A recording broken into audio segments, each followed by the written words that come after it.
Good morning.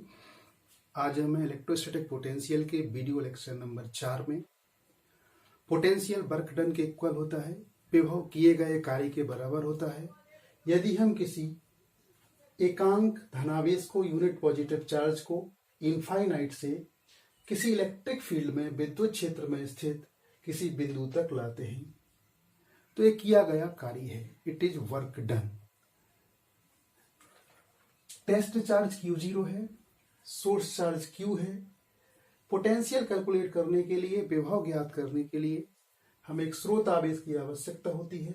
ऐसा आवेश जो अपने चारों ओर इलेक्ट्रिक फील्ड को प्रोड्यूस करता है, विद्युत क्षेत्र को उत्पन्न करता है और उस विद्युत क्षेत्र की वैल्यू, विद्युत क्षेत्र का मान इस स्रोत आवेश के संदर्भ में concern to the source charge will be E = 1/4πε0 into Q upon distance square, दूरी का वर्ग। ये दूरी जिस पॉइंट पर हम पोटेंशियल कैलकुलेट करना चाह रहे हैं, जिस बिंदु पर हम विभव ज्ञात करना चाह रहे हैं, सोर्स चार्ज से, स्रोत आवेश से उस बिंदु तक की दूरी होगी। जैसे A और B इस पॉइंट चार्ज Q के चारों ओर उत्पन्न इलेक्ट्रिक फील्ड में विद्युत क्षेत्र में दो पॉइंट हैं।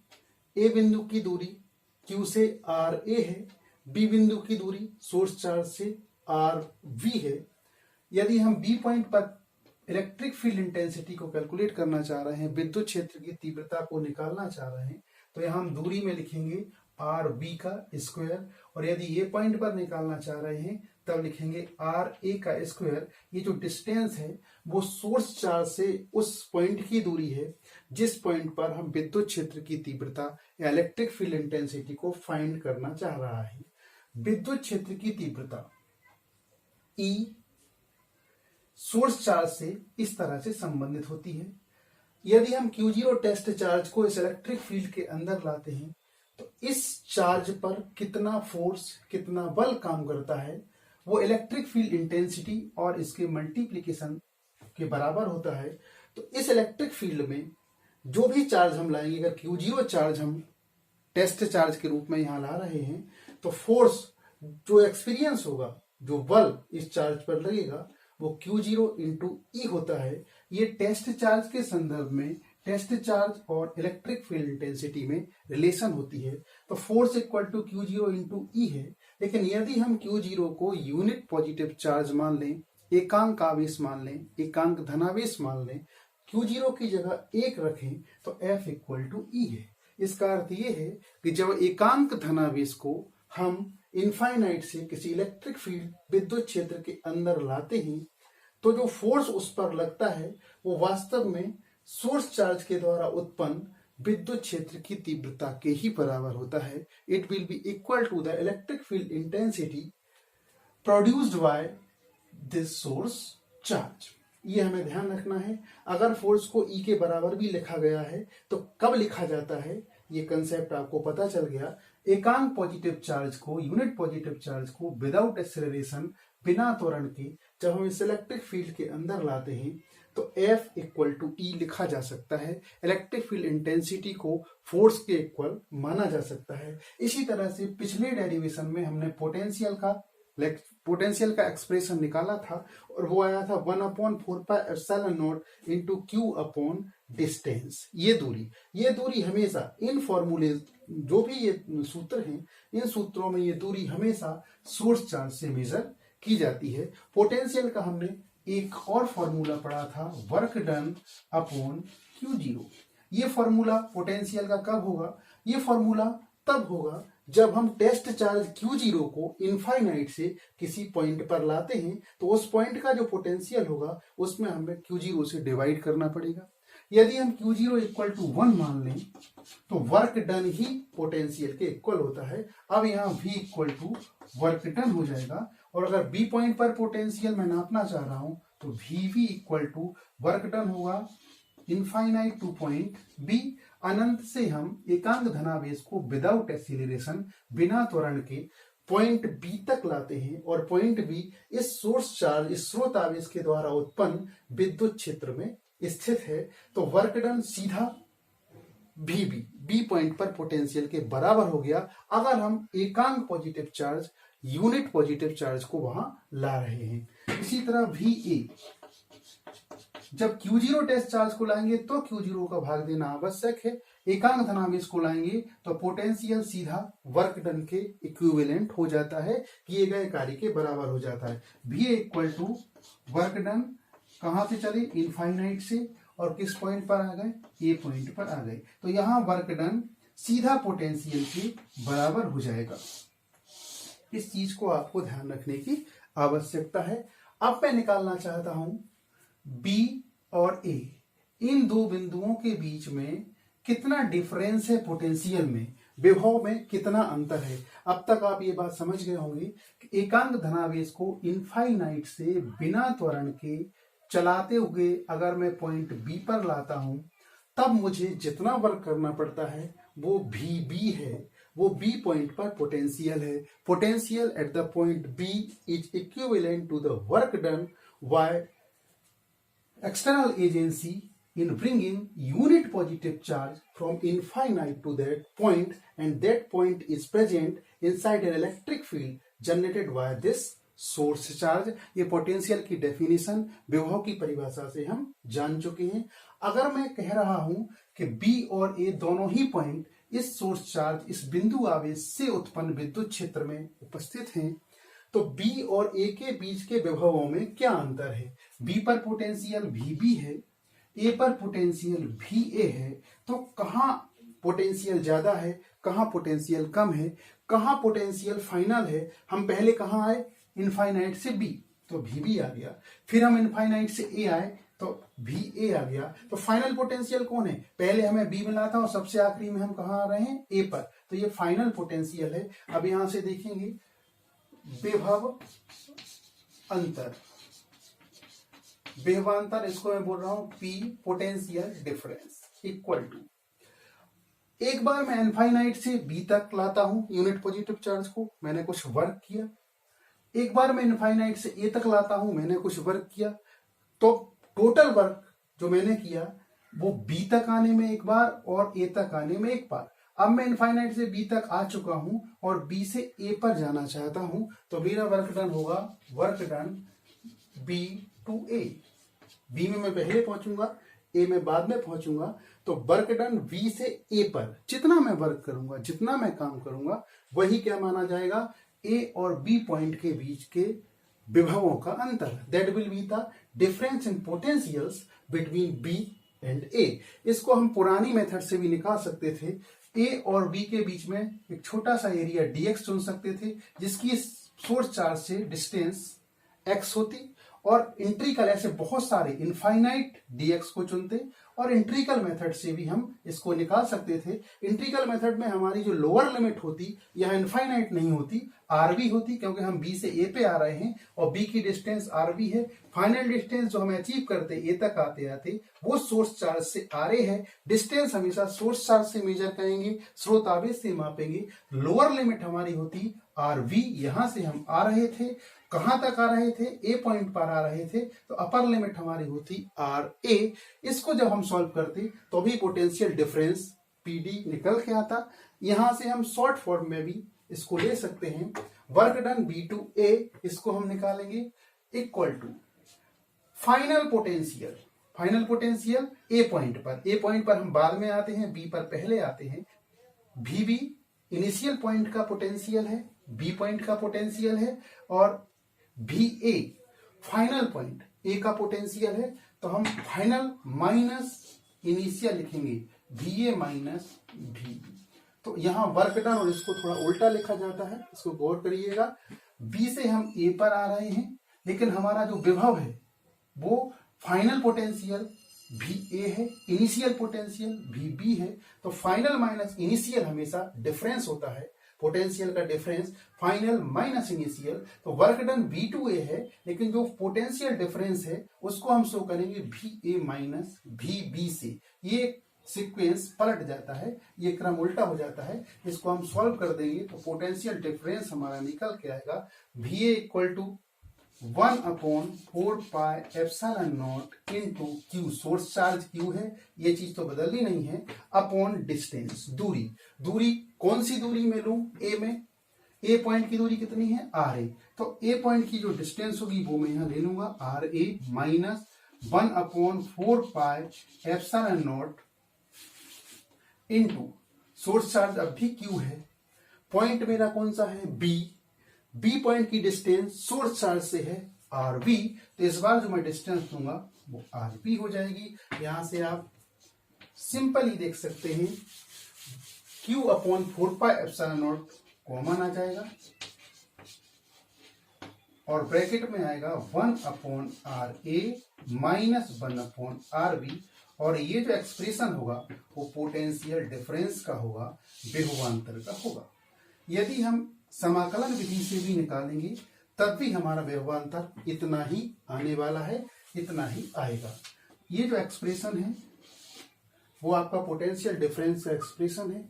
यहाँ पोटेंशियल डिफरेंस को वर्क डन के इक्वल माना गया है, किए गए कार्य के बराबर माना गया है, क्योंकि हमने टेस्ट चार्ज Q0 नहीं लिया है, यूनिट पॉजिटिव चार्ज लिया है, एकांक धनावेश को चलाया है, और जब जब हम Q0 को यूनिट पॉजिटिव चार्ज एकांक धनावेश से रिप्लेस कर देंगे, एकांक धनावेश से बदल देंगे, तब तक पोटेंशियल डिफरेंस, विभव या विभवांतर किए गए कार्य के सीधा बराबर हो जाएगा। यदि Q0 को इंक्लूड करेंगे तो ये work done electrostatic potential energy होता है, स्थिर विद्युत स्थितिज ऊर्जा होता है, उसमें हमें Q0 का डिवाइड लगाना पड़ता है। और अगर हम Q0 की जगह 1 ही रखते हैं, यूनिट पॉजिटिव चार्ज ही रखते हैं, तो वर्क डन सीधा पोटेंशियल और पोटेंशियल डिफरेंस के बराबर हो जाता है। ये पोटेंशियल डिफरेंस की बात हुई। पोटेंशियल डिफरेंस के भी फॉर्मूले 2 लिखे जा सकते हैं। पोटेंशियल डिफरेंस को कभी कभी हम वर्क डन V/A/Q0 भी लिख देंगे। कब लिख देंगे? जब Q0 टेस्ट चार्ज को हम B से A पर लाएंगे, और अगर यूनिट पॉजिटिव चार्ज को लाएंगे तो फिर Q0 = 1, PD = W B/A, ये हो जाएगा। ये हमारा सोर्स चार्ज था, पॉइंट चार्ज। पॉइंट चार्ज से किसी डिस्टेंस पर हमने पोटेंशियल को कैलकुलेट किया था, और ये हमारा पोटेंशियल है, ये इलेक्ट्रिक फील्ड है। कब फोर्स इलेक्ट्रिक फील्ड के इक्वल हो जाता है ये यहां दिखाया गया है। मैं अपने सोर्स चार्ज को बदलता हूं, जरूरी नहीं है कि मैं स्रोत आवेश को पॉइंट चार्ज ही लूं, मैं बदल देता हूं। मैंने अपने सोर्स चार्ज को एक स्फीयर के रूप में लिया है, और ये कंडक्टर स्फीयर है, चालक स्फीयर है।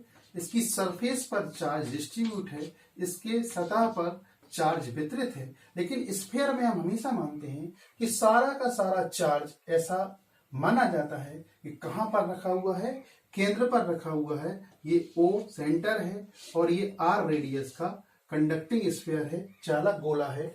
In the case of conductor sphere, it is assumed that whole charge is situated at the center of that sphere। तो हम ये मान सकते हैं ये बहुत सारे पॉइंट चार्जेस का कलेक्शन है, बहुत सारे बिंदु समूह हैं जो एक साथ कहाँ रखे हुए हैं, स्फीयर के सेंटर ऊपर रखे हुए हैं। और मैं इस सेंटर से डिस्टेंस स्मॉल r पर कोई पॉइंट P लेता हूं।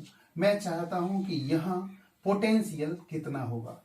जब जब पूरे चार्ज को किसी एक पॉइंट पर हम सेंटर मानेंगे, यहां पॉइंट चार्ज ही था, एक ही चार्ज था जो कहीं सेंटर पर रखा हुआ था। यहां कलेक्शन ऑफ चार्जेस है, बहुत सारे पॉइंट चार्ज हैं, लेकिन इनका जो इफेक्ट है, इनका जो संयुक्त प्रभाव है वो ऐसा है जैसे ये पूरा चार्ज कहां रखा हो, इस स्फीयर के सेंटर पर, इस गोले के केंद्र पर रखा हुआ हो। तो यहां भी हम ये वाला फॉर्मूला यूज कर सकते हैं। तो इस P पॉइंट पर अगर मैं पोटेंशियल निकालूं स्फेरिकल कंडक्टर या गोली चालक से, जो कितने दूरी पर है, स्मॉल r दूरी पर है, तो 1/4πε0 नहीं बदलने वाला है, इनटू सोर्स चार्ज। अब मैं इस Q को, पूरे चार्ज को Q लूंगा। यहां Q एक पॉइंट चार्ज था और यहां सारे चार्जेस मिला के भी क्या है, Q है। सबका जो इफेक्ट है वो एक पॉइंट चार्ज जैसा है, Q के जैसा है। तो Q/, डिस्टेंस कौन सी लूंगा, R, स्क्वायर नहीं है। इलेक्ट्रिक फील्ड इंटेंसिटी में स्क्वायर होता है, पोटेंशियल में R⁻1 होती है। तो ये पोटेंशियल इस पॉइंट पर होगा, P पॉइंट पर होगा। अगर आपको कोई कहता है तो ये P पॉइंट पर पोटेंशियल है, तो इसका अर्थ क्या है, इनफाइनाइट से मैं यूनिट पॉजिटिव चार्ज को, एकांक धनावेश को लाया हूं, बिना त्वरण के लाया हूं, विदाउट एक्सीलरेशन लाया हूं, और किस पॉइंट तक लाया हूं, P तक। मुझे वर्क करना पड़ा, B will have to work done because this spherical charge conductor will repel unit positive charge which is brought to the point P। ये जो स्फेरिकल चार्ज कंडक्टर पर आवेश है, ये उस आवेश को यहां लाने का विरोध करता है, इसलिए मुझे काम करना पड़ेगा और उसी कार्य को मैं यहां पोटेंशियल कहूंगा। यदि कोई कहे कि इस डिस्टेंस पर अगर आपका पॉइंट P इधर ना होके पॉइंट P इधर है, तो ये पॉइंट P डिस्टेंस r पर है सेंटर से, तो इस स्मॉल r की जगह मैं क्या कर दूंगा, कैपिटल R गोले के अंदर। अब मान लीजिए मैं यहां आ गया, या इसको थोड़ा सा और सिंप्लीफाई करके इस पॉइंट पर, अब मेरा पॉइंट P चेंज हो गया और point P inside the sphere हो गया, गोले के पास, गोले के अंदर हो गया पॉइंट P, और इसकी डिस्टेंस अब मैंने O से P की डिस्टेंस मानी है स्मॉल r, और ये r is less than capital R। ये वाला जो r था वो इस r से, रेडियस ऑफ स्फीयर से बड़ा था, ये वाला r, ये वाला r इस रेडियस की कंपैरिजन में छोटा है, इसलिए मैंने लिखा r is less than capital R। तीनों ही कंडीशन हो सकती है। गॉस थ्योरम से आप पढ़े हो, ये चार्ज तो बाहर है, चार्ज अंदर है ही नहीं, ये एसम्पशन है, हम ऐसा मानते हैं कि इसका जो इफेक्ट है बाहर वाले चार्ज का वो ऐसा है कि सारा का सारा charge, collection of charge is kept at the centre of this sphere. It is assumptions only, इसको हम केवल मानते हैं, बाकी चार्ज तो कहाँ है, सरफेस पर है। तो अंदर कोई चार्ज है क्या, अंदर कोई चार्ज नहीं है। अगर चार्ज 0 है, अंदर चार्ज Q है, तो इलेक्ट्रिक फील्ड की वैल्यू भी कितनी होती है, 0 होती है। तो अंदर इलेक्ट्रिक फील्ड 0 है, हम किसको लाना चाह रहे हैं, यूनिट पॉजिटिव चार्ज को, यूनिट पॉजिटिव चार्ज को इनफाइनाइट से इस पॉइंट पर लाना चाह रहे हैं, तो हमें जितना वर्क करना पड़ेगा वही तो इस पॉइंट पर पोटेंशियल हो जाएगा। तो कितना वर्क हमें करना पड़ेगा, हम यहां लाएंगे इनफाइनाइट से यहां तक, तो हमें वर्क करना पड़ेगा, क्योंकि बाहर तो क्या है, ये सब इलेक्ट्रिक फील्ड है। इस स्फेरिकल चार्ज का जो इलेक्ट्रिक फील्ड है, विद्युत क्षेत्र है, वो चारों तरफ फैला हुआ है। इस विद्युत क्षेत्र में जब हम एकांक धनावेश को अनंत से चला के यहां तक लाएंगे, तब तो हमें वर्क करना पड़ेगा, और वो वर्क कितना करना पड़ेगा, इतना, Vp इक्वल टू 1/4πε/Q/R, क्योंकि हम उस एकांक धनावेश को इस सोर्स चार्ज से, जो कि हम ऐसा मान रहे हैं कि कलेक्टिवली इसका जो इफेक्ट है वो ऐसा है, ये सारा चार्ज कहां रखा है, सेंटर पर रखा है। या ऐसा मान ले कि स्फेरिकल कंडक्टर है, अगर डिस्टेंस हम मेजर करेंगे तो कहां से करेंगे, दूरी हम परिधि से तो नापेंगे नहीं, दूरी कहां से नापेंगे, डिस्टेंस कहां से नापेंगे, सेंटर से नापेंगे। तो सेंटर से r डिस्टेंस तक तो फील्ड काम करेगा इसका, क्योंकि इलेक्ट्रिक फील्ड बाहर की तरफ इंडिकेट करेगा। अंदर चार्ज नहीं है, तो इसके कारण अंदर कोई इलेक्ट्रिक फील्ड नहीं होगा, E इक्वल टू 0 होगा। और अगर इलेक्ट्रिक फील्ड नहीं होगा, तो इलेक्ट्रिक फील्ड ही तो फोर्स है, इलेक्ट्रिक फील्ड ही तो बल है, विद्युत क्षेत्र ही बल है, विद्युतीय बल है, इलेक्ट्रिक फोर्स है, इसी के अगेंस्ट तो हमें काम करना पड़ रहा था। जब ये 0 हो गया, क्योंकि यूनिट पॉजिटिव चार्ज है, एकांक धनावेश को चलाया जा रहा है, तो फिर यहां से यहां तक आने में हमें कोई वर्क नहीं करना पड़ेगा। तो चाहे हम इनफाइनाइट से यहां लाएं, तो अभी हमें यही वर्क करना पड़ेगा। इनफाइनाइट से अंदर यहां P पॉइंट पर आए, तब भी हमें इतना ही वर्क करना पड़ेगा। हमारा जो वर्क होगा वो केवल यूनिट पॉजिटिव चार्ज को, एकांक धनावेश को इनफाइनाइट से इस पॉइंट तक, कैपिटल R डिस्टेंस तक लाने में ही होगा। उसके अलावा जो भी हम वर्क डन अंदर करेंगे वो 0 होगा। यहाँ इलेक्ट्रिक फील्ड है ही नहीं, तो यहां से यहां तक कोई वर्क नहीं करना पड़ेगा। इसका अर्थ ये है कि पोटेंशियल की जो वैल्यू इस स्फेरिकल कंडक्टर या गोली चालक की परिधि पर होगी, सरकमफरेंस पर होगी, वही वैल्यू जो इसके सरफेस पर होगी, इसके पृष्ठ पर होगी, वही की वही वैल्यू इधर भी होगी। तो इस पॉइंट को अगर मैं दे दूं x नाम, इस पॉइंट को दे दूं y नाम, तो Vx बराबर होगा Vy के। अगर Vx पर पोटेंशियल की वैल्यू ये है, तो Vy पर पोटेंशियल की वैल्यू ये रहेगी। अंदर आप कहीं भी जाएंगे ये 0 है, कोई वर्क नहीं करना पड़ेगा। तो आपका जो टोटल वर्क यहां से यहां तक आने का है वो भी यहां से यहां के बराबर है, क्योंकि यहां से यहां तक आपको कोई काम नहीं करना पड़ा है। ये spherical conductor other charge distribution है, ये बिंदु आवेश था, ये सरफेसियल चार्ज डिस्ट्रीब्यूशन है, पृष्ठीय आवेश वितरण है। दोनों के कारण ही हम पोटेंशियल निकालने में सफल हो गए। तो ये 3 पॉइंट भी आपको आते हैं कि अगर गोले के बाहर, ये चालक गोला है, स्फेरिकल कंडक्टर है, इसके बाहर स्मॉल r डिस्टेंस पर पोटेंशियल क्या है, जबकि r is greater than capital R is equal to capital R। ये जो R है, P पॉइंट का डिस्टेंस है, अगर यही है तो small r equal to capital R है, तब पोटेंशियल क्या होगा। अगर small r is less than capital R है, तब पोटेंशियल क्या होगा। लोग ये भ्रम में रहते हैं कि पोटेंशियल यहाँ 0 हो जाएगा। यहां से यहां तक आने तो वर्क करना पड़ेगा भाई, यहां से पहले यहां लाओगे तभी तो अंदर जाओगे। तो पोटेंशियल हमेशा जो सरफेस पर होता है वही स्फेरिकल कंडक्टर या गोली चालक के अंदर होता है। हाँ, इलेक्ट्रिक फील्ड बाहर इस तरह की वैल्यू होती है और अंदर 0 होती है। तो एक गोले स्फेरिकल कंडक्टर के अंदर ये भाग है, ये पार्ट है जहां इलेक्ट्रिक फील्ड तो 0 होता है, लेकिन पोटेंशियल की वैल्यू होती है। और कितनी होती है, उस पोटेंशियल की वैल्यू उतनी ही होती है जितनी इस स्फेरिकल कंडक्टर के सरफेस पर किसी पॉइंट पर है। तो ये दूसरा चार्ज डिस्ट्रीब्यूशन था, और अलग अलग चार्ज डिस्ट्रीब्यूशन हम पढ़ेंगे। ये वाली चीजें अब आप समझ चुके होंगे। अगला जो आवेश वितरण हम लेंगे वो ले रहे हैं इलेक्ट्रिक डाइपोल, विद्युत द्विध्रुव। और आप जानते हैं, you know that an electric dipole also generates its own electric field. विद्युत द्विध्रुव भी इलेक्ट्रिक फील्ड को जनरेट करता है। तो ये मैं बना रहा हूं -q, ये बना रहा हूं +q। ये इलेक्ट्रिक डाइपोल है, इस इलेक्ट्रिक डाइपोल का सेंटर ये O है, ये डिस्टेंस L है, ये डिस्टेंस भी L है। तो टोटल इफेक्टिव लेंथ, प्रभावकारी लंबाई 2L हो गई। इसका जो डाइपोल मोमेंट है वो P से हम डिनोट करते हैं। इस इलेक्ट्रिक डाइपोल का एक्सिस कहाँ है, ये वाला एक्सिस है, ये एक्स है।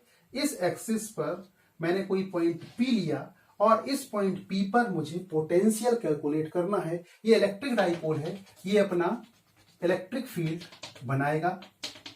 इस इलेक्ट्रिक फील्ड में एक पॉइंट P है जो डाइपोल के द्विध्रुव के सेंटर से कितनी डिस्टेंस पर है। सारी डिस्टेंस इसके सेंटर O से नापी जाती है। तो इस P पॉइंट की डिस्टेंस R है। अगर इस P पॉइंट की डिस्टेंस R है तो हमें जरूरत पड़ेगी इस +q से और इस -q से P की डिस्टेंस को नापने की। इलेक्ट्रिक डाइपोल पहले भी बता चुके हैं, we have discussed earlier, that is the group of 2 equal and opposite charges. यहाँ 2 बिंदु आवेश हैं, एक पॉजिटिव है और एक नेगेटिव है। ये बराबर है परिमाण में, मैग्नीट्यूड में। तो पहले हम इसके द्वारा पोटेंशियल कैलकुलेट करेंगे और फिर इसके द्वारा पोटेंशियल कैलकुलेट करेंगे। माना कि हमने -q, ये एक्सियल पॉइंट है P, -q चार्ज के कारण जो हमारा पोटेंशियल है वो V1 है, और V1 की वैल्यू हम लगाएंगे 1/4πε0 इंटू सोर्स चार्ज कौन सा है, Q, अपॉन मैग्नीट्यूड -q का भी Q है, +q का भी Q है। ये और बात है कि माइनस अगर चार्ज है तो उसका पोटेंशियल कैसा होता है, माइनस होता है। पॉजिटिव चार्ज है सोर्स चार्ज, स्रोत आवेश अगर धनात्मक आवेश है तो उसका जो पोटेंशियल होता है वो पॉजिटिव होता है। इसलिए मैंने यहाँ इसको नेगेटिव साइन के साथ रिप्रेजेंट किया है। V1 equal to -1/4πε0 into Q upon, अब डिस्टेंस, सोर्स चार्ज से मुझे डिस्टेंस चाहिए उस पॉइंट की जहां आप पोटेंशियल को कैलकुलेट करना चाह रहे हो। तो सोर्स चार्ज अभी V1 की केस में -q है, यहां से यहां तक का डिस्टेंस मुझे चाहिए। O से P तक का डिस्टेंस R है और यहां से यहां तक का डिस्टेंस L है। तो इस सोर्स चार्ज से यहां की जो डिस्टेंस होगी वो R+L हो जाएगी। तो मैं यहां रखूंगा R+L। स्क्वायर में स्क्वायर यहां कुछ नहीं लिखना, क्योंकि पोटेंशियल जब डिस्टेंस पर डिपेंड करता है तो उसकी पावर एक ही रहती है, वो स्मॉल r है या R+L है। तो ये इक्वेशन 1। दूसरा इक्वेशन V2, इस +q चार्ज के कारण मैं इस P पर पोटेंशियल कैलकुलेट करूंगा। मेरे पास फॉर्मूला है 1/4πε0। यहां मैंने पॉजिटिव ही रखा है, माइनस नहीं लगाया, मतलब क्या है, पॉजिटिव, क्योंकि सोर्स चार्ज कैसा है, स्रोतावेश कैसा है, पॉजिटिव चार्ज है, इनटू सोर्स चार्ज अब भी मैग्नीट्यूड Q है अपॉन डिस्टेंस। इससे यहां तक की डिस्टेंस, यहां से यहां तक की डिस्टेंस स्मॉल r है, यहां से यहां तक की डिस्टेंस l है, तो ये डिस्टेंस फिर r माइनस एल हो जाएगी। यहां मैं r माइनस एल रखूंगा और पावर डिस्टेंस की एक ही, क्योंकि पोटेंशियल केवल एक पावर के इनवर्सली प्रोपोर्शनल होता है, व्युत्क्रमानुपाती होता है।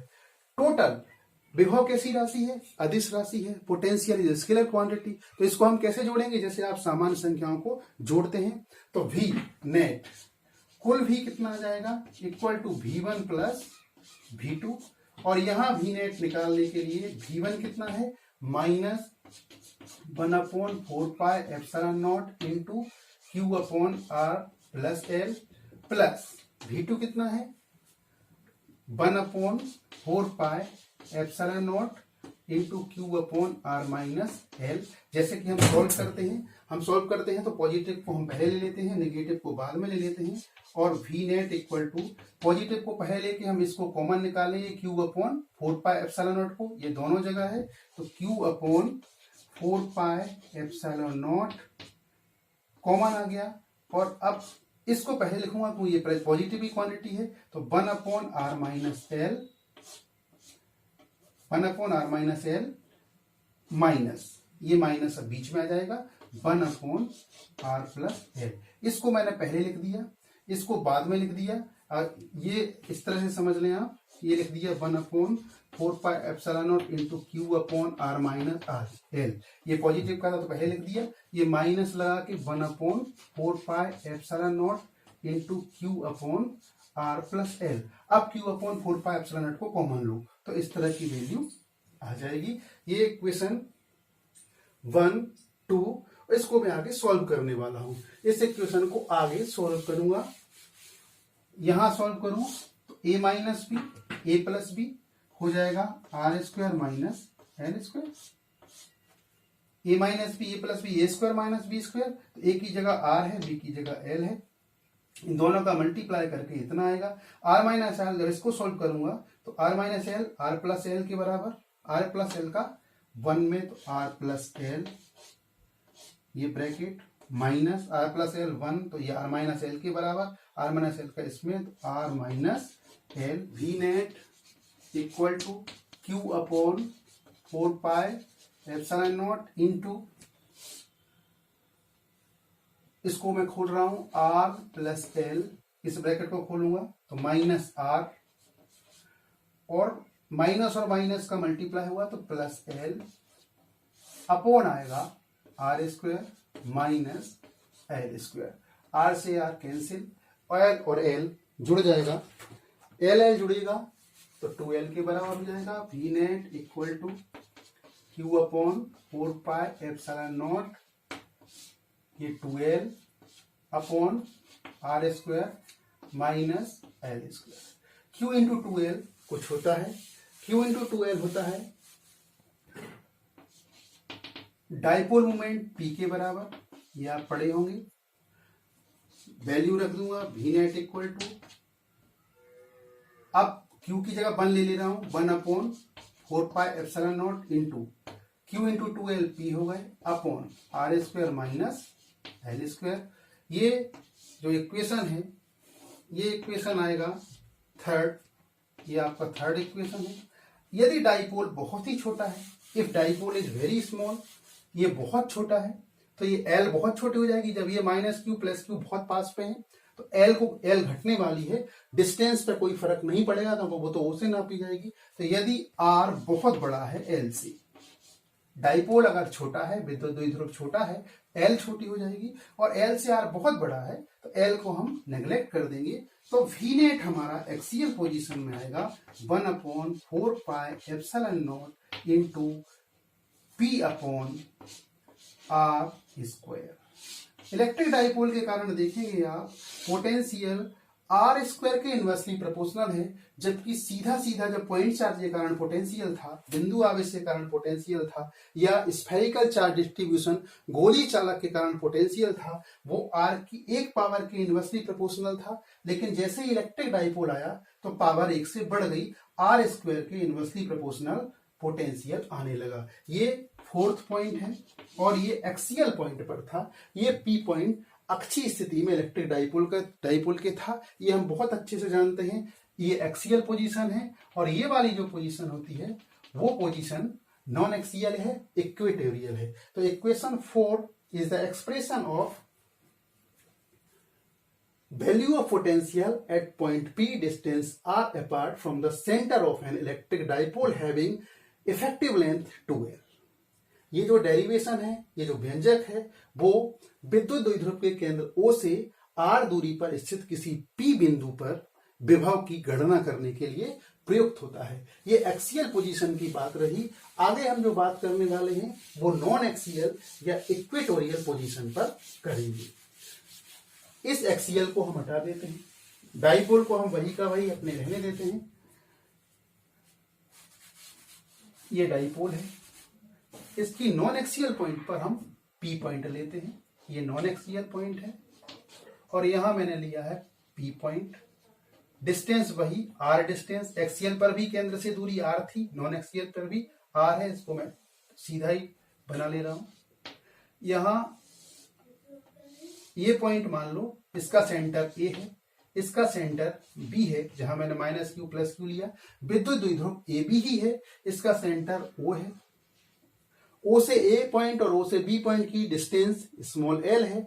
द्विध्रुव के केंद्र O से स्मॉल r डिस्टेंस पर इक्वेटोरियल पोजीशन में निरक्षीय स्थिति में कोई बिंदु P है। तो आपको ये दो दिख रहे होंगे समकोण त्रिभुज, राइट एंगल ट्राइंगल। L ये है, R ये है, तो इसको आप पाइथागोरस थ्योरम से निकाल सकते हो। r² + l², ये भी वही की वही आएगी, r² + l²। ये पाइथागोरस थ्योरम का यूज करके आसानी से आप कैलकुलेट कर सकते हैं। इसका अर्थ ये है कि इस पॉइंट P की डिस्टेंस -q से भी उतनी ही है जितनी कि इस +q से है। यहां भी हम जो सिंपल कैलकुलेशन करेंगे वही करेंगे। जो इलेक्ट्रिक डाइपोल है, विद्युत द्विध्रुव है, वो दो बिंदु आवेशों का कलेक्शन है। पहले हम इस चार्ज के कारण इस P पर पोटेंशियल निकालेंगे, इस पॉइंट चार्ज के कारण, फिर हम इस पॉइंट चार्ज के कारण इस P पर पोटेंशियल निकालेंगे और दोनों को ऐड कर देंगे।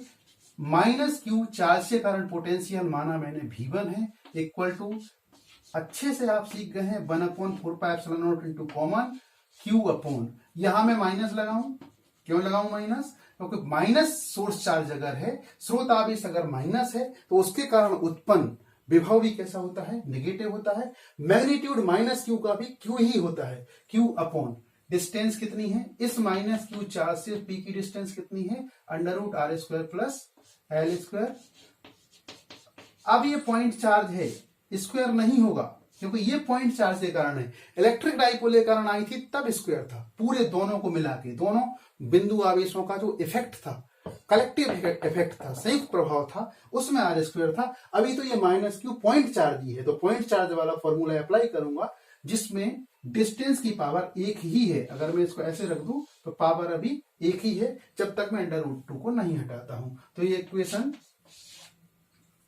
1, V2 इक्वल टू, ये पॉजिटिव ही रहेगा तो 1/4πε0 इंटू, अब भी मैग्नीट्यूड कितना है? Q है। यहां चार्ज पॉजिटिव है, वो सोर्स चार्ज भी कैसा है? पॉजिटिव। डिस्टेंस अब भी उतनी ही है और इस डिस्टेंस की केवल एक ही पावर के इनवर्सली प्रोपोर्शनल व्युत्क्रमानुपाती पोटेंशियल V2 होगा।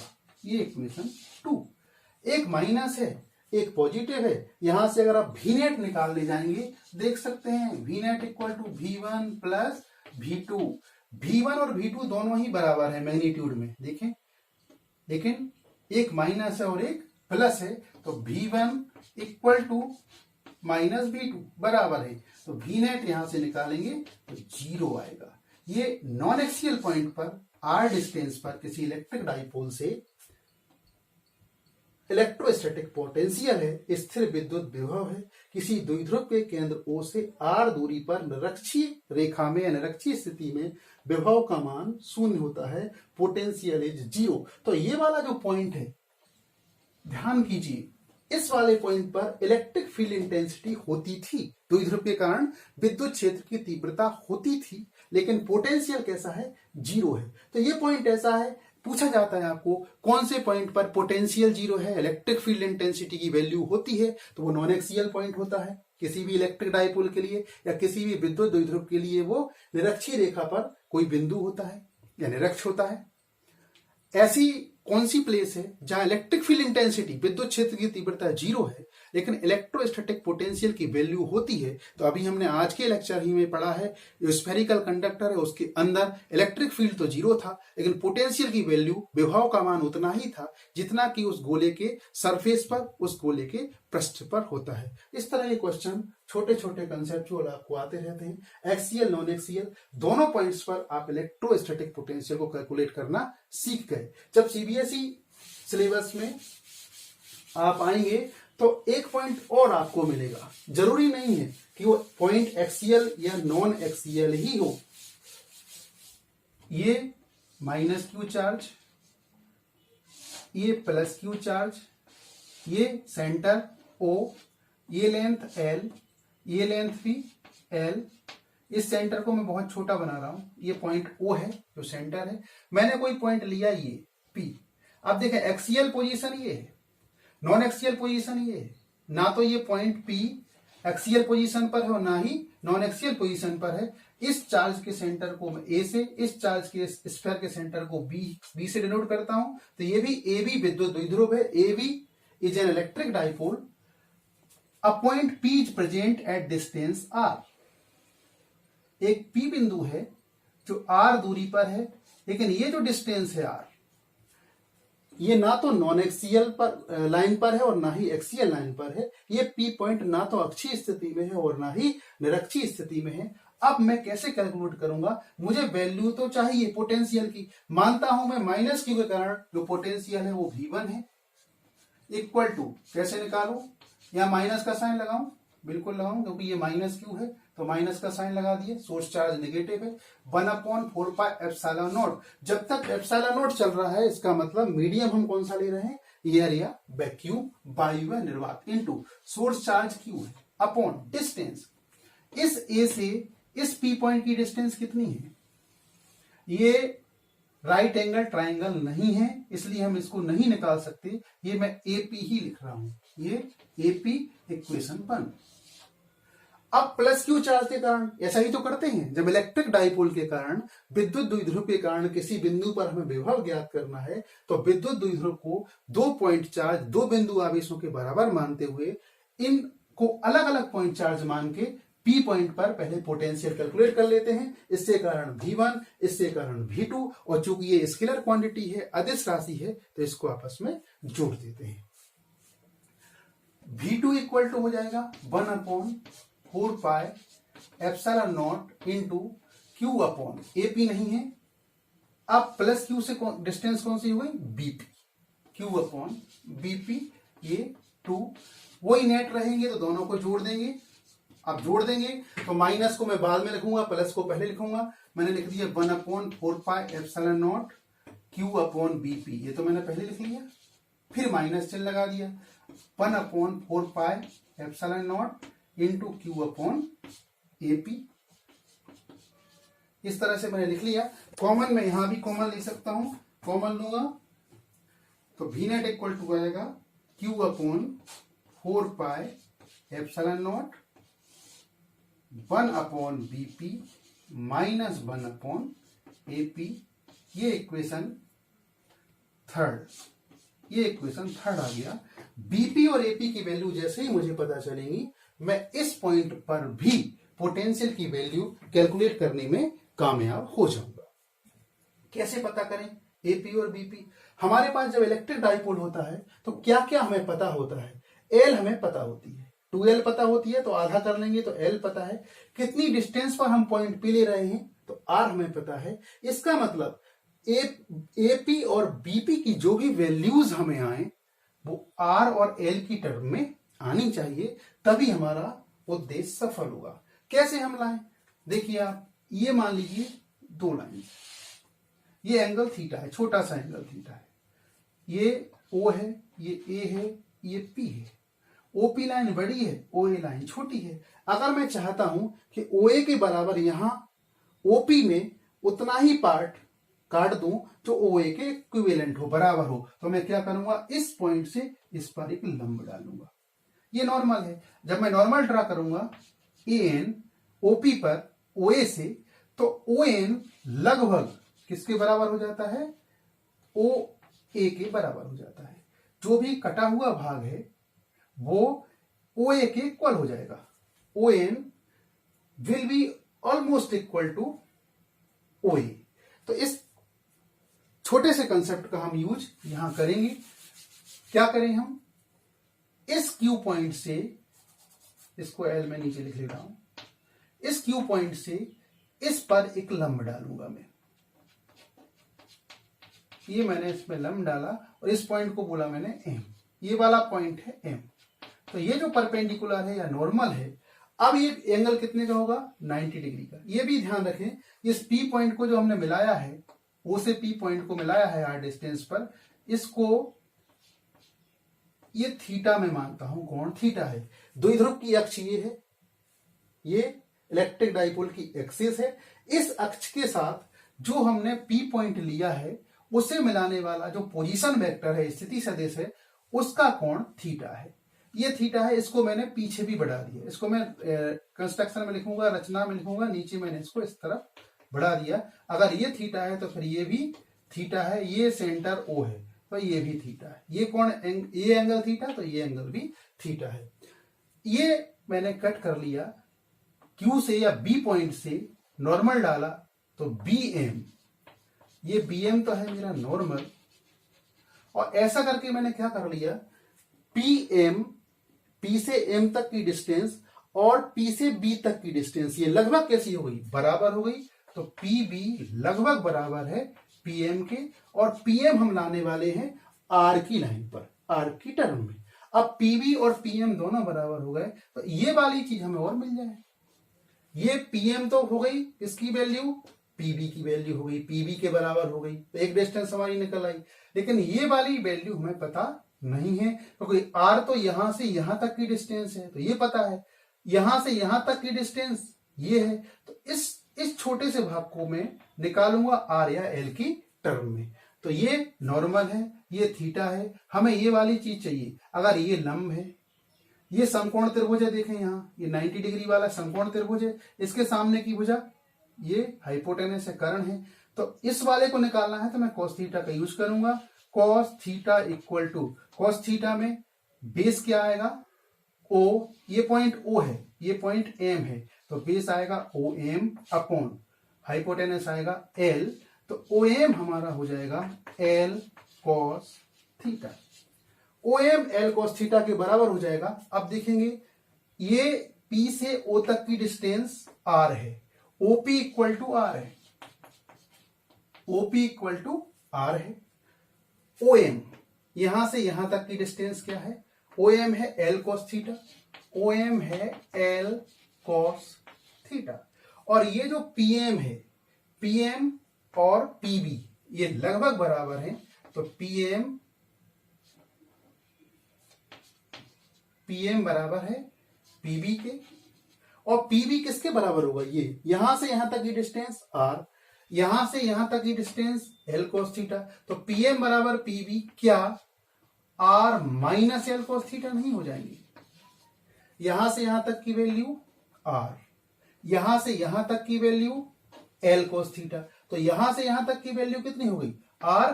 इस पूरे में से इस छोटे से भाग को घटा देंगे तो यहां से M से P तक की वैल्यू निकल के आएगी, और PM ही लगभग किसके बराबर है, PB के। तो PB की वैल्यू यहां से निकल के आएगी R minus L cos theta. इसको मैं यहां लिख दे रहा हूं कहीं, PB इक्वल टू निकल के आएगा R minus L cos theta, और इसको आपको ध्यान रखने की जरूरत है। ऐसे ही आप देखेंगे इस ओपी लाइन को मैंने यहां आगे बढ़ाया। अगर ओपी लाइन को मैं आगे बढ़ाता हूं और ए पॉइंट से, ये ए पॉइंट है, ए पॉइंट से इस पर मैं लंब डालता हूं। अगर मैं ए पॉइंट से इस पर लंब डालता हूं तो ये 90 डिग्री हो गया। इस पॉइंट को मैंने एन दे दिया, ये ओ एन और ए, ये माइनस क्यू ए पॉइंट पर ही रखा हुआ है, तो ओ एन ए, ये पॉइंट ओ, ये एन और ये एक राइट एंगल ट्राइंगल है, समकोण त्रिभुज बन गया। अब मुझे पी ए चाहिए।